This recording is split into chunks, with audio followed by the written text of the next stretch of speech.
Morning world, it's about 10 to 9 in the morning on the 11th of November 2023. I've been running away from the world for a week or two. I've had one hell of a year. I'm on a cliff top over the Cornish coast. It's lovely. Ever since I was a kid, since I was born, I'm 68 years old, right? And since I was born, there's always been war.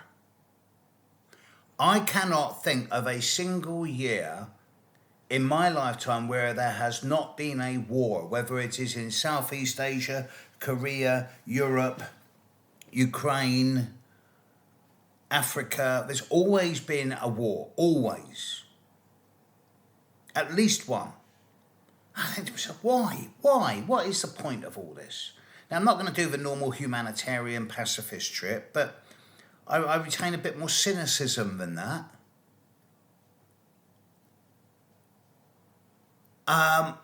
Who benefits from war? Well, in short-term politicians, vested interest groups, yes. Arms manufacturers, big time. See, when it comes to tax fiddles and bribery of different governments, then yes, all around the world we've seen evidence of, over many years, of agrochemical merchants and banks and drug companies bribing politicians to gain favour, win contracts. This is part of the capitalist ethos. Gun manufacturers, that's a bit more deeper. The idea of deliberately choosing to make machines that have no other purpose but to kill people. Oh, there's a deep anti-ethical stance there that goes. I'm not going to mention the word, although it's an anagram of the word live, L-I-V-E, but there is something very, very dodgy about this, and it just sends shivers up my spine. So, the reason I'm going on about this is because today is the 11th of November. Now, I don't know really what's happening in the rest of the world. I know there's echoes of this going around a number of different countries, but in Britain it is Remembrance Day. We're remembering the lives of those the soldiers who gave their lives in World War I, which ended 105 years ago. There is nobody left alive who fought in that war, yet still we are glorifying and commemorating a war that's over 100 years old. And it's been hijacked by recent wars, more of the Second World War, for example. So, I'm not going to criticise it that much. I just find it a bit arcane and ludicrous that we're still glorifying and celebrating war. Yes, we're celebrating the British victory of war. It's in that light that I'm looking at this chart of this new moon that's coming up in 48 hours from now. And what it's doing, particularly to Britain. So excuse me to all my non-British friends, colleagues, astrologers. But the new moon that's coming up in 48 hours' time, just going to do a little bit on British politics here because this is fascinating.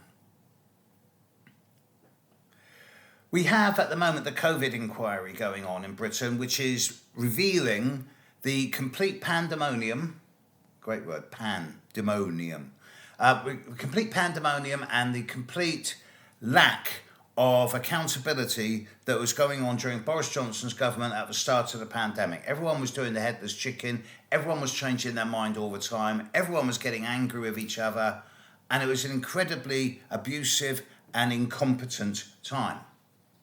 The Health Secretary at that time, who has yet to take the stand in this inquiry, Matt Hancock, no known birth time, but Libra with Aquarius moon, surprisingly insubstantial chart, without an ascendant, admittedly, but the Ceres conjunct Neptune, probably square his moon in Aquarius, suggesting a lot of issues around women, nurturing, childhood, and this is the man whom has been revealed in the inquiry, said that he is going to be the one who decides who should live and who should die if push comes to shove during the COVID pandemic. Delusions of adequacy, methinks. And the reason I'm focusing on this is because that Ceres Neptune conjunction in Hancock's chart is being affected by this new moon on Monday. I've also checked on the horoscope of Keir Starmer, the leader of the Labour Party, to provide a bit of balance, but I find that the new moon is not affecting him. And his chart is remarkably interesting. It's actually very strong. He is, after all, an ex-director of public prosecutions, a top cop in the country. And I don't think there's anything dishonest or shady about him at all, except that he does have a very strong weak point. He was born with the very strong conjunction of the Sun with Pluto, opposite his Chiron, so there is a potential for self-sabotage here. And there are people very, very, very close to him who could be seen as representing certain specific vested interest groups. I do not mean corporate or financial. Beyond that, I'm not going to say, because I don't want to get into trouble. But I do think that certain people have his ear closer than most politicians in a way that could influence his judgment over certain world affairs. You don't have to dig too far to find out what I'm on about. I just don't want to say it in public because I don't want to attract any more undue attention. But then we get to the interesting stuff. Boris Johnson has the moon at 0 degrees of Scorpio. And Pluto is now squaring his moon, both this year and next. When I deal with clients who are going through a Pluto square moon, I generally say to them, look, you need a bit of help here. You need to address a lot of issues from your childhood. You need to look at the way your parents' behaviour towards you and your parents' behaviour towards each other, especially, underline capital letters, influenced and reflected your attitudes and patterns as an adult. I would also suggest to these people that they would benefit from doing a great deal of personal, deep-rooted emotional psychotherapy, getting into a bit of primal screaming, letting go of a lot of old emotional challenges and fear from childhood, making it a shamanistic rebirth, because it's a positive to Pluto square moon as well as the challenges. You've got to want to do it. Nevertheless, I feel that Boris Johnson is in a bit of a mess, internally as much as externally, if not more so, and that over the coming year and a half we're going to see him crumble.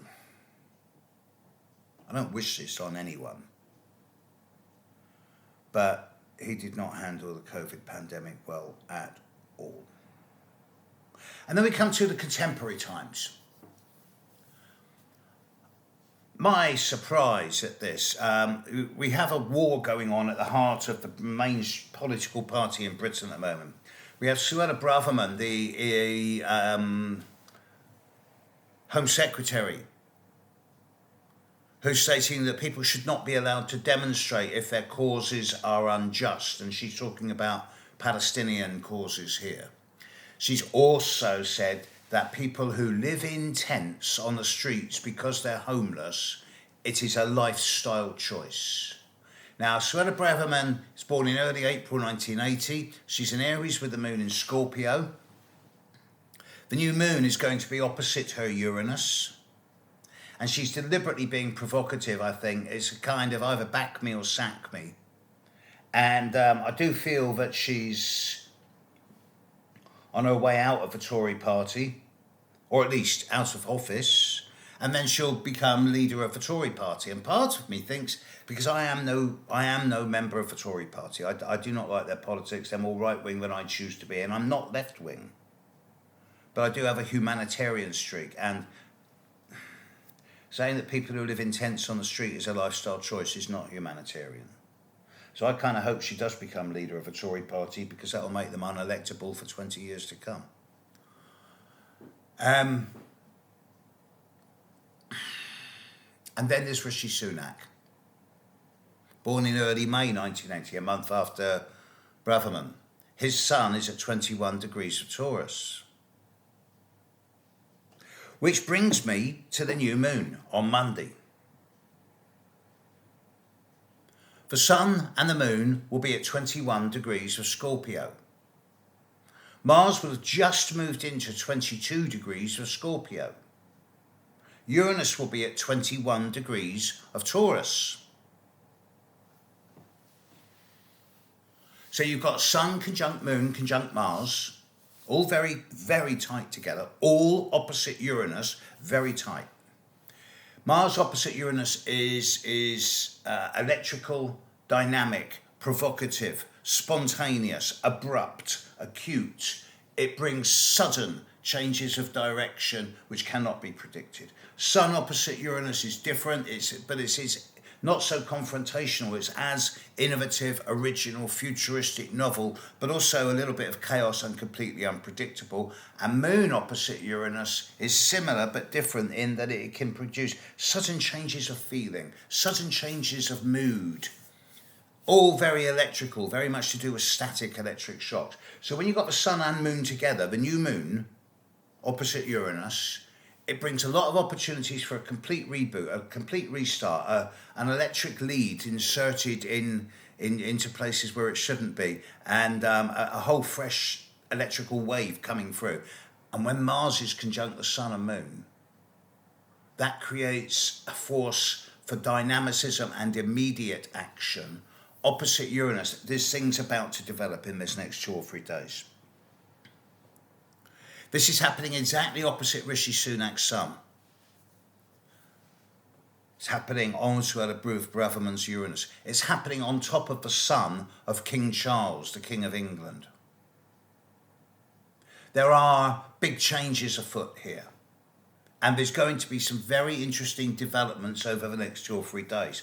And on the surface, this will probably mean a massive shake-up in British political circles once we've got this weekend of glorification of war out of the way.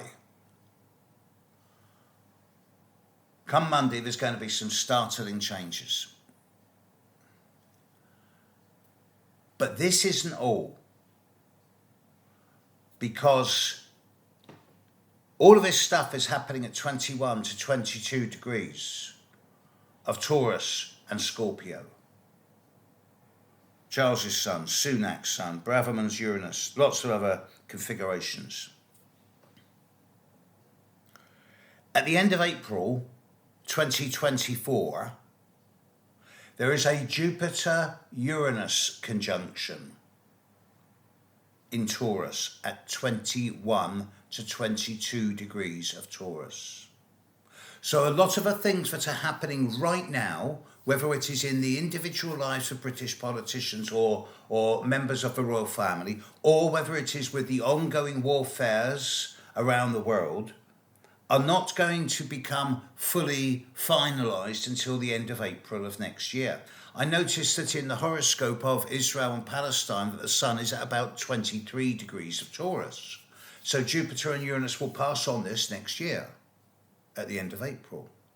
So what we're seeing now is the start of something that's going to change everything, and the outcome will become permanently clear by the end of April of next year, or at least the first signs of it will. Then when Uranus finishes with 23 degrees of Taurus at the start of 2025, then we'll see a final outcome, which is going to be different to the way most people think it is. Uranus does not take prisoners, and Uranus does not compromise. Meantime, there's a new moon on Monday morning, 9:37 a.m. UK time. 9:27, I think, 9:37, something like that. And it is a particularly volatile new moon. Be careful, folks. Don't drive at speed. Don't get angry. Walk away from confrontation and arguments. A lot of people are going to get their buttons pushed and say or do something rash, impulsive, volatile, electrical, but they're going to later regret. Those of you who are astrologically knowledgeable will look at this new moon, who will look at your charts, and particularly if you've got planets around 21, 22 degrees at a fixed sign, you're going to be intelligent enough to go, I think I'll take a day out of overreaction, and I think I'll just sit back and watch. Where's the popcorn? Be careful on Monday. Be careful over the next 48 hours. I'll be back in place from Tuesday, Wednesday onwards. Lots of things happening for me, and I'll be announcing them. It's some big stuff coming up for me around the turn of the new year. So yeah, watch this space. Catch you later, world. Hope this has been interesting. Bye.